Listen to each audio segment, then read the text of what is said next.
இச்சை வந்துக்கோ. இச்சைன்னா என்ன? ஆசை. ஆ அந்த கோபத்துக்கு காரணம் எது? சின்னத்துக்கு காரணம் எது? கோபத்துக்கு இச்சைதான். இச்சைதான் காரணம். அப்ப இச்சை வரும்போது, அது ஆசை வரும்போது, தூண்டப்படும் போது, அதை அடைய நினைக்கும் போது கிடைக்காத பட்சத்துல, அது யாருமே தடுக்கும் பட்சத்துல நீ சும்மா இருப்பியா? சும்மா இருக்க மாட்டேன். கோபமா மாறும். கோபமா இருந்தா நீ பாதிக்கப்பட மாட்டியா? நானும் பாதிக்கப்படுவேன். பாதிக்கப்பட்ட நீ சும்மா இருப்பியா? சும்மா இருக்க மாட்டேன். அடுத்த பாதிக்கப்படுத்தும். அதை இச்சைங்கிறது உன்னையும் பாதித்து அடுத்தையும் பாதிக்கப்படுத்தும். சரியா? சரிங்க. அதனால இச்சைங்கிறது மிச்சம் இல்லாம காலி பண்ணிடணும். உனக்கு இச்சை இருக்கா? இல்ல. அப்ப உனக்கு கோவம் வரக்கூடாது. கோவம் வந்து இச்சை இருக்கு அர்த்தம். சரி சரிங்க.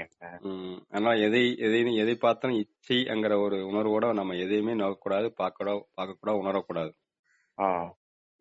அதை நம்ம கடைபிடிக்கணும். அது ஒரு அறம் தான். அது ஒரு ஒழுக்கம். ஒழுக்கத்தோடைய இச்சை அப்படிங்க இருக்கக்கூடாது. ஆசைப்படாதே. ஆசையா அத்தனை எல்லா துன்பங்களுக்கு காரணம் என்னது? ஆசையே எல்லா துன்பங்களுக்கு காரணம். புத்தர் சொல்லிட்டாரு.